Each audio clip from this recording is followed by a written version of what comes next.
duk wanda ya zagi sahabi kamar yana nuna annabi bai iya tarbiya bane ba, bai iya tarbiya ba, tunda shi ya musu tarbiya, ya mutu ya tafi ya basu akan ya yarda da su. To kai kuma yanzu ka zo kana la'antar su. Mutum ya wayi gari a ce wai addinin sa zagin sahabi, a ce addinin sa ya kira sahabi ya kutuntuma masa ashar, ya tsine masa albarka a gari irin wannan gari na Kano, garin musulunci, garin Islama.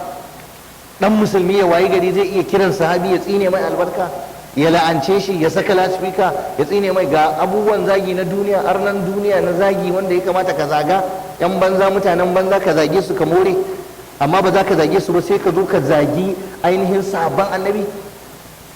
Wannan tabewa ce, ba karamin tabewa ba. So ahlus sunna su kam lalle suna girmama sahabban manzon Allah, suna neman musu ma gafara. To mu faɗi kyawawan ayyukansu, mu guji ainihin munanta su, mu guji ainihin wato faɗin abubuwa da zai kawo ɓatanci gare su. Amma saɓanin khawarijawa da yan shi'a, khawarijawa sun kafirta Usman, sun kafirta Ali bin Abi Talib, sun kafirta Talha, sun kafirta Zubair, sun kafirta Muawiya, sun kafirta Amr bin al-As, duk Allah ya yarda da su.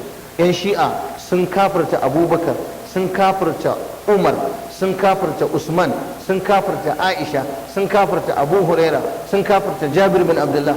Sahabban nan majoritin sahabbai yan shi'a sun kafirta, sun ce ba musulmi bane.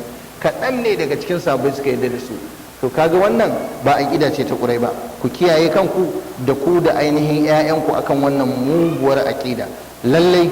Lallai wanda yafi kowa falala a cikin wannan al'umma shine annabi Muhammad sallallahu alaihi wasallam, shine wato a cikin al'umma annabi Muhammad sallallahu alaihi wasallam shine sayyidina Abubakar, sannan sai Umar, sannan sai Usman, sannan sai Aliyu, sannan kuma sai sauran al'ashara waɗanda suke mutane 10 da Allah ya musu albishir da gidan aljanna, kamar yadda annabi ya faɗa a cikin hadisin Imam Tirmidhi, Sa'ad da Sa'idu da Talha da Zubairu da Abu Ubaida da Abdurrahman ibn Auf, wannan duk 'yan aljanna ne. Sannan duk wanda suka je yakin Badar 'yan aljanna ne. Allah ya faɗa ya yafe musu.